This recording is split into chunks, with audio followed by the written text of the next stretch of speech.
Today we're talking about how exhausting the reductive thinking and the stagnation of intellectual pursuit is required to maintain atheism. That the best an atheist could do is grow their vocabulary. Someone like Hitchens, a huge vocabulary says a lot of nothing really when you unpack what he says in fine detail. There are so many inaccuracies and reductive, just lack of depth in the thinking that exhausted me. And that's what we're talking about today at Faith Focus Network. If you're hearing a lot of noise in the background, I apologize for that. I am recording this in Toronto. It is very busy, and I am here on a conference. And it's a very secular conference, so I'm here for a mining trade show. But I'm outside the hotel right now, thinking about God is how I like to start my day. And I couldn't help but make this video because the 18-hour drive it took to get to Toronto, we listened to a lot of podcasts. And one of the best ones I listened to was Hitchens debating a rabbi who wiped the floor with him. It was awesome. And it was fantastic to listen to. But when I compare the two, and I compare my life, the years that I had left the church, and I tried to be part of the cool club atheist movement. I tried everything. And before I got that far, I tried New Age, I tried different religions, I studied the religions of the world, and none of them were doing it for me.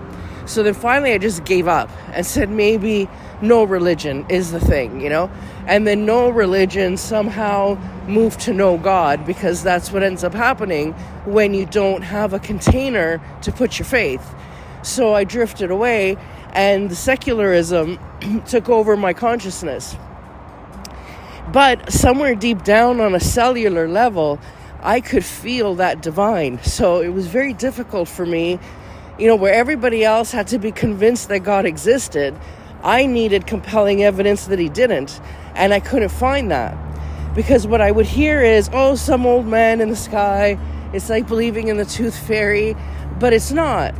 Because no one said old man in the sky, right? I view God more as a unifying field we can't understand. We're not looking at him, he's part of us.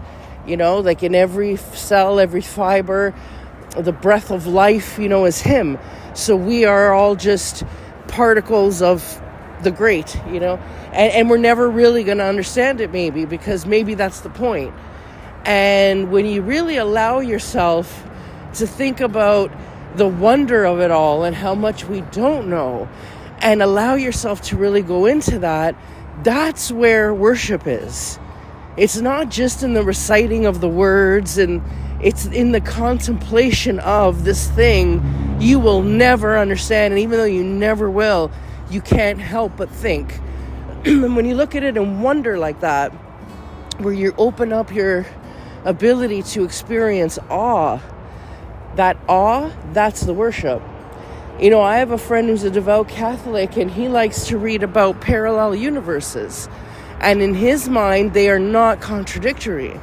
Because if God is omnipotent, who knows, the breadth of creation that we may not understand. And when he allows himself to contemplate on that, that's a moment of worship, because it brings him into awe. Because when you start thinking of the vast potential of creation and the universe and divine predestination, and your brain can go in a million places, intellectually you expand. Intellectually you are stimulated. What does atheism say? There's nothing. There's nothing. There's nothing to think about. There's nothing. We die, we rot, and there's nothing. Like, boring. Boring. Dumb. Dumb.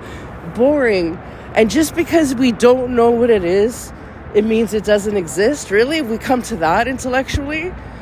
And isn't the wondering of a thing a beautiful thing? As a species, we're a species that contemplates.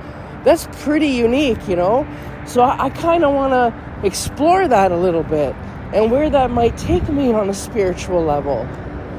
So anyway, I'm done ranting. That's my rant. 18 hours listening to atheism. I had to rant. Have a great day, everybody. Be blessed.